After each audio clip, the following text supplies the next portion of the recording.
अस्सलाम वालेकुम everyone. So in this video we are going to do inflammatory bowel disease. ठीक है, अब इन्फ्लेमेटरी बाउल डिजीज़ में हमारे पास दो डिजीज़ आती हैं, एक अल्सरेटिव कोलाइटिस है और एक कोन्स डिजीज़ है। ठीक है, अब अल्सरेटिव कोलाइटिस और कोन्स डिजीज़ हो गया। ठीक है, सबसे पहले हम लोग इसकी थोड़ी बहुत पैथोफिजियोलॉजी वगैरह कर लेंगे, इसका डिफरेंस कर लेंगे। ठीक है, और फिर इसके बाद जाके हम लोग अल्सरेटिव कोलाइटिस की वीडियो बनाएंगे और फिर हमारे पास कोन्स डिजीज़ को हम डिस्कस करेंगे। ठीक है, अच्छा जी, देखो सबसे पहले हमारे पास मैंने एक निमोनिक बनाया हुआ, दैट्स दी स्विग कॉल। ठीक है, अब स्विग कॉल SWIGCAL। ठीक है, अब पहला एस जो है ना उससे हमारे पास आ जाएगा सिम्टम्स। ठीक है, अब सिम्टम्स हैं तो सिम्टम्स में क्या होगा, जो हमारे पास अल्सरेटिव कोलाइटिस है ना तो उसमें हमारे पास मेन सिम्टम क्या होता है, लोअर लेफ्ट क्वाड्रेंट पेन होता है। ठीक है, लेफ्ट क्वाड्रेंट में लेफ्ट लोअर क्वाड्रेंट में पेन होता है। ठीक है, इसके अलावा हमारे पास ब्लडी डायरिया होता है विद द म्यूकस। ठीक है, तो ये हमारे पास अल्सरेटिव कोलाइटिस में होता है। ठीक है, और जो कोन्स डिजीज़ होते हैं ना तो उसमें हमारे पास जो है वो राइट लोअर क्वाड्रेंट में पेन होता है। ठीक है, इसके अलावा जो है हमारे पास नॉन ब्लडी डायरिया होता है। ठीक है, सही है।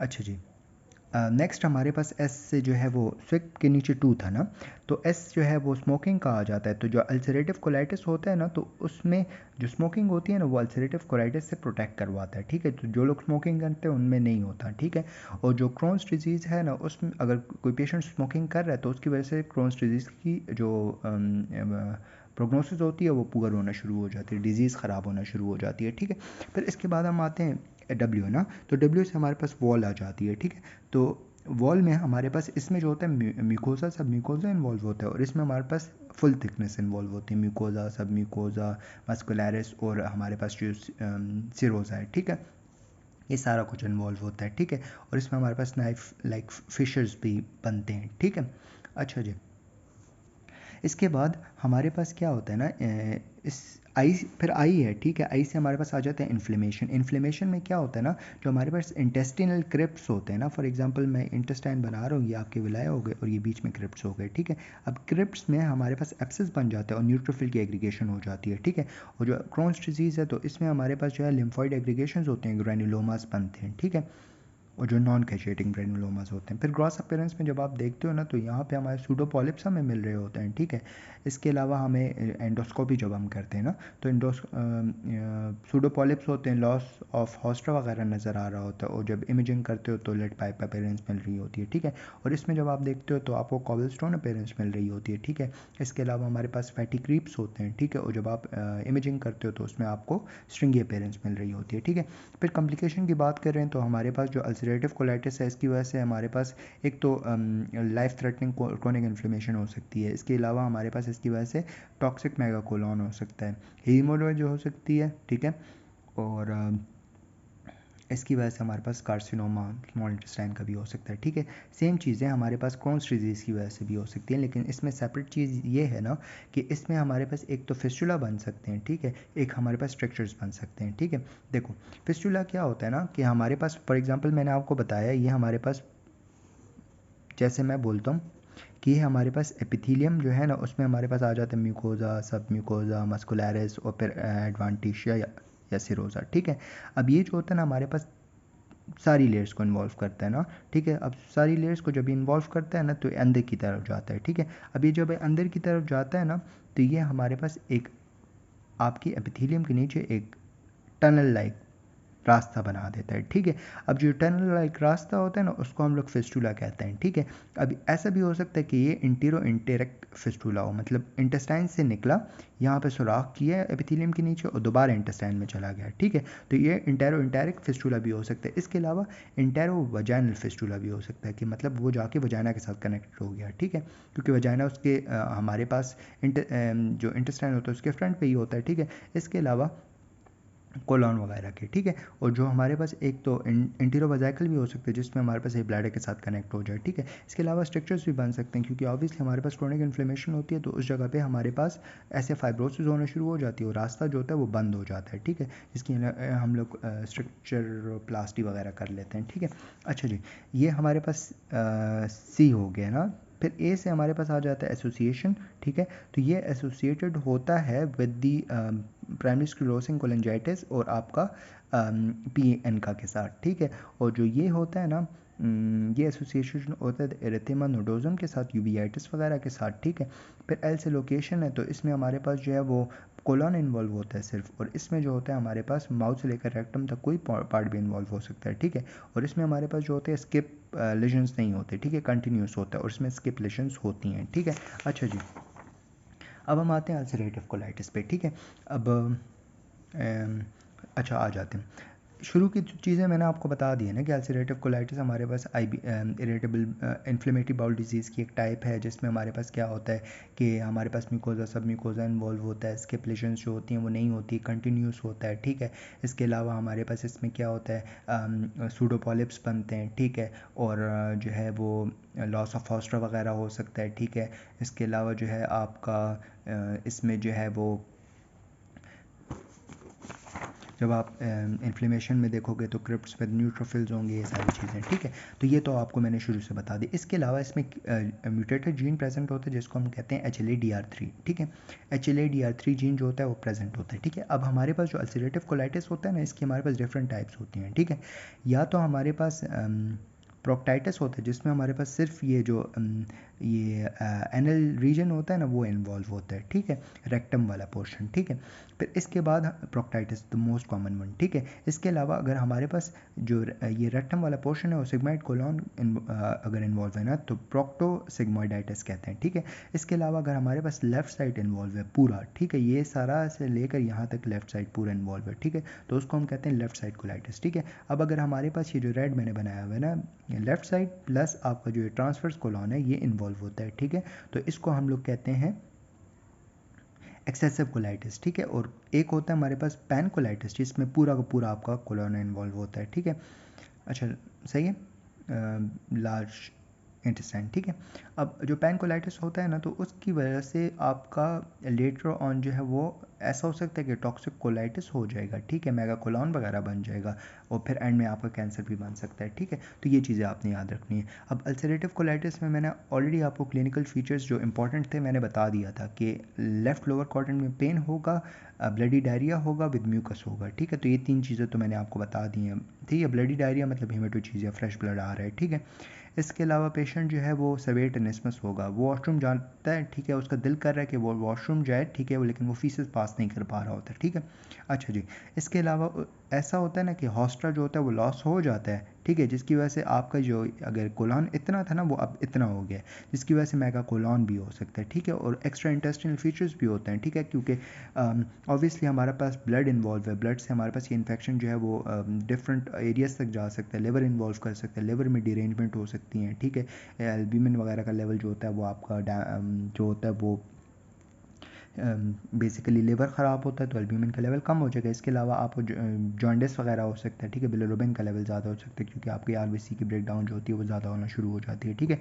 इसके अलावा जो है आपकी स्किन लेजन्स वगैरह, एनीमिया वगैरह, ये सारी चीज़ें हो सकती हैं, ठीक है। सेप्टिसीमिया हो सकता है इसकी वजह से, ठीक है, और इवन डेथ भी हो सकती है, ठीक है। अब इसकी कॉम्प्लिकेशन पे आते हैं तो लाइफ थ्रेटनिंग क्रोनिक इन्फ्लेमेशन होती है, ठीक है। इसके अलावा मेगाकोलॉन हो सकता है, कैंसर हो सकता है, हीमोरेज हो सकती है, और इवन लिवर फंक्शन डिरेंज्ड हो सकते हैं, ठीक है, सेप्टिसीमिया वगैरह हो सकता है, ठीक है।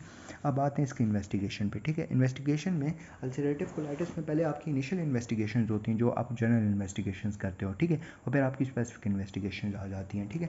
जर्नल में क्या करते हो, देखो जर्नल में आपने सबसे पहले हिस्ट्री ले ली, सही है, हिस्ट्री लेने के बाद आपने एग्जामिनेशन वगैरह करवा लिए हैं, ठीक है। अच्छा जी, अब आते हैं इन्वेस्टिगेशन पे, ठीक है। अब इन्वेस्टिगेशन में आपने सबसे पहले करना है ब्लड, कंप्लीट ब्लड प्रोफाइल करनी है, ठीक है। अब कंप्लीट ब्लड प्रोफाइल में आपका हीमोग्लोबिन का लेवल जो होगा वो कम होगा, WBC का लेवल जो होगा वो ज़्यादा होगा, ठीक है। इसके अलावा आपका प्लेटलेट का लेवल जो है वो ज़्यादा हो सकते हैं ताकि ब्लीडिंग रोकने के लिए आपका इन्फ्लेमेटरी मार्कर है, ठीक है। इसके अलावा आपका जो एल्ब्यूमिन का लेवल है वो कम होगा, ठीक है, क्योंकि ऑब्वियसली प्रोटीन लॉस हो रहा है, ठीक है। और ESR और सी रेक्टिव प्रोटीन का लेवल भी ज़्यादा होगा क्योंकि इन्फ्लेमेशन है, ठीक है। इसके अलावा हमारे पास जब स्पेसिफिक हम इन्वेस्टिगेशन पे जाते हैं ना तो एक हमारे पास मार्कर होता है जिसको हम कहते हैं कैल प्रोटेक्ट कैलप्रोटेक्टिन, ठीक है। अब जो कैलप्रोटेक्टिन होता है ना, बेसिकली हमारे पास एक इन्फ्लेमेटरी मार्कर होता है जो आपके इन्फ्लेमेटरी बाउल डिजीज़ को इरिटेबल बाउल सिंड्रोम से डिफरेंशिएट करता है, ठीक है। एक आपकी ये चीज़ हो गई। इसके अलावा आप स्टूल कल्चर और ब्लड कल्चर करते हो, ठीक है। फिर आप करते हो इंडोस्कोपी, ठीक है, इंडोस्कोपी या कोलोनोस्कोपी कह लो उसको, ठीक है। तो अब कोलोनोस्कोपी में आपको सूडोपॉलिप्स नज़र आते हैं, ठीक है। अच्छा जी, फिर आप करते हो इमेजिंग, ठीक है। इमेजिंग में जो मोस्ट आप करते हो ना, लाइक इंपॉर्टेंट जो अगर आप देखो ना, तो आप सीटी करते हो विद कंट्रास्ट और एमआरआई वगैरह करते हो जिसमें आपको लेड पाइप अपीयरेंस मिलती है, ठीक है। इसके अगर आपके पास ये चीज़ें ना हो तो फिर आप एक्सरे करके भी थोड़ा बहुत जो है वो डायग्नोज कर सकते हो, ठीक है। अच्छा जी, अब हम आते हैं इसकी ट्रीटमेंट पे, ठीक है। अब ट्रीटमेंट जो है ना उसको याद करने के लिए ना पहले मैं आपको सिर्फ ड्रग्स बता दूंगा, ठीक है, कि ड्रग्स हमें पता हो ना तो फिर ट्रीटमेंट बहुत आसान हो जाती है, ठीक है। देखो, सबसे पहले ना आई गावा याद रख लो, ठीक है। आई से हमारे पास इम्यूनोमोड्यूलेटर्स हैं। अब इम्यूनोमोड्यूलेटर्स में हमारे पास 3 क्लासेस हैं, एक थायोप्यूरिन है, एक मेथोट्रेक्सेट है, एक साइक्लोस्पोरिन है, ठीक है। अच्छा जी, ये हो गया। जी से हमारे पास ग्लूकोकॉर्टिकॉइड्स आ जाते हैं जिसमें आपका जो है प्रेडनिसोलोन है, हाइड्रोकॉर्टिसोन वगैरह, वो आप बाद में करते हैं, ठीक है। इसके अलावा ए से आपका अमीनोसैलिसाइलेट्स आ जाते हैं, बी से आपका जो है वो बायोलॉजिकल रिस्पॉन्स मॉड्यूलेटर्स जो आपके होते हैं ना, basically TNF alpha, anti TNF alpha antibodies, ठीक है। और एक जो है आपका ए आ जाता है, ठीक है। अब ए में हमारे पास 2 चीज़ें होती हैं, एक एंटी डायरियल ड्रग्स होती हैं और एक आपकी एंटीबायोटिक्स आ जाती हैं, ठीक है। अच्छा जी, अब ड्रग्स का पहले आपको बता दूंगा, फिर आपको मैं बताऊंगा ना कि किस चीज़ के लिए क्या यूज़ करना है, ठीक है। देखो, सबसे पहले हमारे पास जो अमीनोसैलिसाइलेट्स है ना, तो उसमें हमारे पास क्या आ जाता है, वो एंटी इन्फ्लेमेटरी होते हैं जिसमें सल्फासालाजीन आ जाता है, मेसालाजीन आ जाता है, बालसालाजीन आ जाता है, ओसालाजीन वगैरह आ जाता है, ठीक है। फिर इसके बाद जो हमारे स्टेरॉइड्स हैं तो उसमें प्रेडनिसोलोन, हाइड्रोकॉर्टिसोन आ जाता है, बुडिसोनाइड वगैरह आ जाता है, ठीक है। फिर इसके जो थायोप्यूरिन है तो उसमें एज़ोथायोप्रिन 6-पार्टेप्टोप्यूरिन, ठीक है, और थायोग्वानिन, ठीक है। ये बेसिकली इम्यूनोसप्रेसर्स होते हैं, ठीक है। ये भी इम्यूनोसप्रेसर है, ये भी इम्यूनोसप्रेसर, मेथोट्रेक्सेट एंड साइक्लोस्पोरिन, ठीक है। अब हमारे पास एंटी TNF अल्फ़ा एंटागोनिस्ट जो एंटीबॉडी है, ठीक है, एंटागोनिस्ट नहीं है, एंटी TNF अल्फ़ा एंटीबॉडी, ठीक है, जिसमें इन्फ्लेजुमाब आ जाते हैं, आदिलजुमाब, ओमालिजुमाब वगैरह आ जाता है, ठीक है। फिर इसके बाद जो है एंटी डायरियल है जिसमें लोपिरामेड आता है, ठीक है, जो हम लोग इमोडियम वगैरह घर में यूज़ कर रहे होते हैं, ठीक है। और फिर एंड में एंटीबायोटिक्स हैं जिसमें आप डिफरेंट एंटीबायोटिक्स यूज़ करते हैं, मेट्रोनिडाज़ोल, सिप्रोफ्लॉक्सासिन वगैरह, ठीक है। अच्छा जी, अब हम आते हैं स्पेसिफिकली ना, तो स्पेसिफिकली ना सबसे पहले आपका आ जाता है एक्यूट प्रोक्टाइटिस, ठीक है। अब एक्यूट प्रोक्टाइटिस मोस्ट कॉमन वन है, ठीक है। तो इसकी ट्रीटमेंट आपने कैसे स्टार्ट करनी है, देखो, सबसे पहले आपने पेशेंट को देना है ट्रॉपिकल ए से, ठीक है। ट्रॉपिकल ए से देना है, कितना देना है, 1 ग्राम देना है, ठीक है। 1 ग्राम ट्रॉपिकल ए से मेसलाजीन देना है, ठीक है। और अगर उससे काम नहीं चल रहा तो आप उसके साथ साथ ओरल जो है वो भी इम्यूनोसैलिसाइलेट साथ में दे सकते हो, ठीक है। इसके अलावा हम लोग स्टेरॉइड भी देते हैं ट्रॉपिकल, ठीक है। लेकिन अब इन चीज़ों से रिस्पॉन्स नहीं कर रहा पेशेंट, ठीक है, रेजिस्टेंट है, तो आप स्टेरॉइड सिस्टेमिक और इम्यूनोसप्रेसेंट्स पे आ जाओगे, ठीक है। फिर इसके बाद हम आ जाते हैं लेफ़्ट साइडेड कोलाइटिस, ठीक है।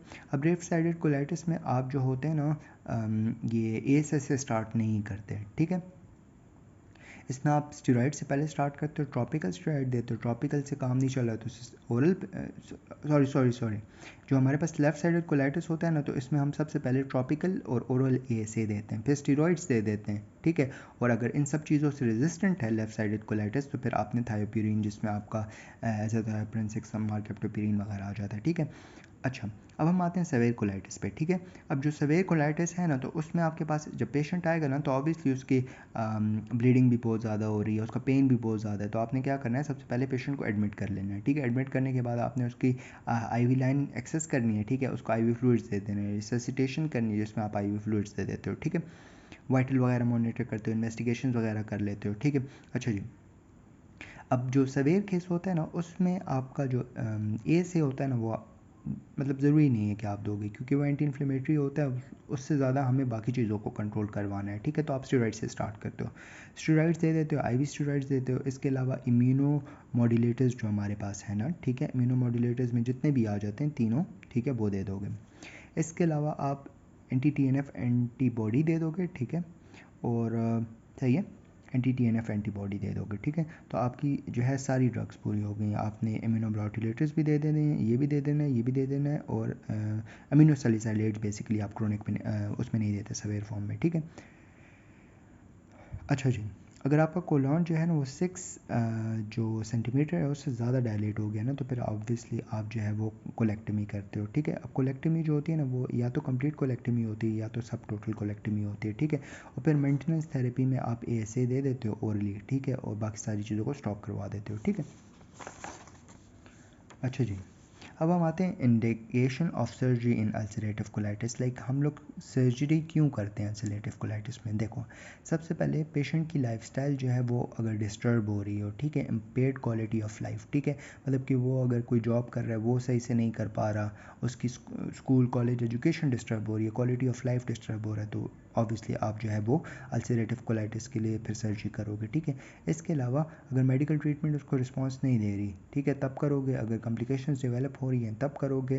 अगर फुलमिनेंट हेपेटाइटिस है, ठीक है, एकदम आपके जो है वो कोलाइटिस आया है, ठीक है, और एक्सेसिव आपकी कॉम्प्लिकेशंस शुरू हो गई हैं, ठीक है, और अगर जो है वो कैंसर वगैरह है तब भी आप कर सकते हो, ठीक है। That's it. नेक्स्ट वीडियो में हम जो है वो फिर कौन सी डिजीज़ को डिस्कस करते हैं। थैंक यू, जज़ाकल्लाह खैर।